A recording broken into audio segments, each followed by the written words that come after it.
Take a look at the current sales charts and there is a clear trend emerging. Australians have seemingly fallen out of love with the people mover. Instead, it's the 7-seat SUV that has become the default choice for modern families. Over at Toyota, the Kluger now outsells the Tarago by more than 10 to 1. And it's a similar case at Hyundai and Kia, where the Santa Fe and the Sorento now prove much more popular than their flat-sided siblings. Mazda also wants a piece of the action with its new CX-9, which is all new from the ground up. So, how does it stack up against the competition? In this comparison, we're looking specifically at car-like SUVs, $50,000 soft-roaders with good manners that offer plenty of refinement. We start with Toyota's Kluger. It is easily the most popular model here, and it's not hard to see why. A big, practical unit that bears one of Australia's most trusted names on its snout. The Kluger's biggest trump card is interior space. It has the largest second and third rows on offer, thanks in part to clever middle seats which independently slide and tilt. There's a comprehensive array of storage, including a mammoth centre console, and the engine is the most powerful on offer. But there are caveats. Well, it wears a Toyota badge. The Kluger is a car built in America for Americans. That shows most in the engine. It's got a big, lazy V6 engine that has the most power here, but by the same token, it uses a lot of fuel. There's no diesel option either, so if you buy one of these, you probably want to live in a place that has cheap petrol. The American theme transcends the ride and handling of this vehicle as well. It's a big, comfortable proposition out on the road. Really good for long open road trips, but also comfortable enough for the daily grind. It absorbs bumps really well. Outside noise is really well hushed from inside the cabin, and the engine itself offers plenty of punch for everyday applications. Cars don't get much newer than the Mazda CX-9, which has a fresh platform with more compact dimensions, a new turbocharged engine, and a redesigned cabin intended to please the entire clan. There are plenty of thoughtful touches, including USB charging points in the front and back, as well as third row seats that you can access easily. The interior is well executed, a major strength being the fitment of child anchor points in the third row.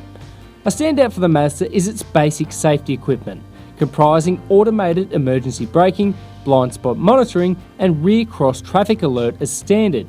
There's also the new turbocharged petrol engine that promises excellent real-world efficiency, though we found a fuel average marginally higher than the claim. Now, this latest CX-9 is all new from the ground up, and it really shows in the way that it drives. Mazda have made a concerted effort to try and address some of the problems of previous Mazdas, and in particular the previous CX-9. I've got to say, hallelujah.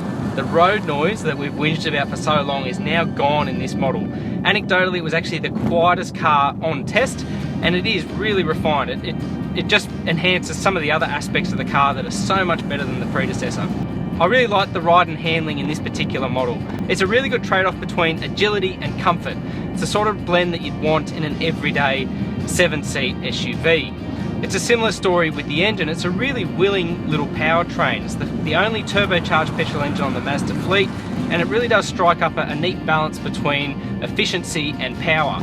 You roll on, and there's barely any hesitation. The engine just picks up nice and easy from down low on the dial. It's quite a nice change from previous Mazdas that have in the past been quite coarse at revs. This one's nice, smooth and refined. It's definitely a huge step up on the predecessor and really brings a couple of new benchmarks to this segment. The Hyundai Santa Fe sits at the opposite end of the spectrum as the oldest vehicle here, resisting any wholesale change since its introduction in 2012. Even withstanding a modest styling update in 2015, the 7-seater feels its age inside the cabin, missing out on second row USB points and sporting less cup holders than the Kia sister car. Like the Mazda, it reserves some safety tech for the flagship Highlander trim. Elsewhere, the Santa Fe offers a convincing and usable interior space, along with the peace of mind of a 5-year warranty.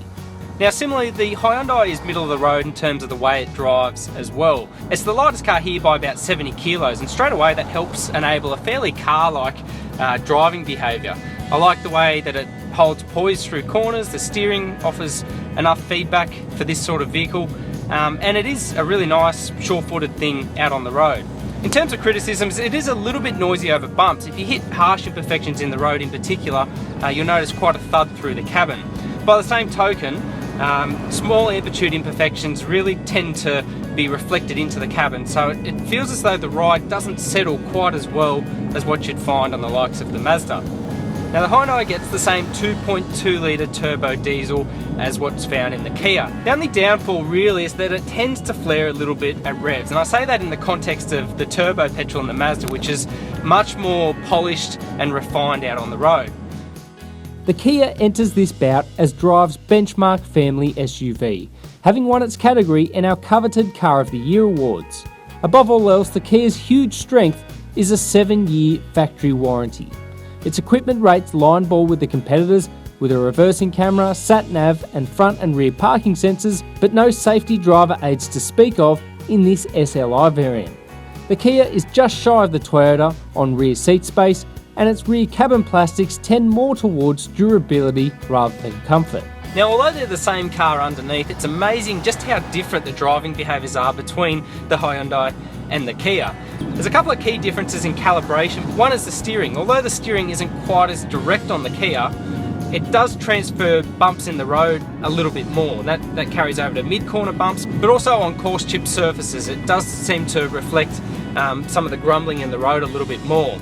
Now, the transmission and the engine are all carryover, but in this Kia, it feels a little bit more direct, and I think I like the teaming a little bit better. You get less flare from the engine coming into the cabin, and the diesel seems to work better with the 6-speed transmission.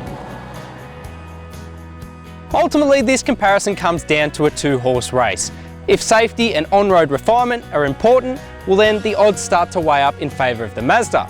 In saying that though, if space and peace of mind of a 7-year warranty are top priorities, well then it's hard to look past the Kia. But in today's test, it's the Mazda that takes the cake. The reality is there are no losers in this comparison. The Kluger has space, the Hyundai on-road poise and the Kia value. But the Mazda's combination of safety gear, on-road refinement and family versatility lend it an edge. A perfect demonstration of why 7-seat SUVs are the new family bus.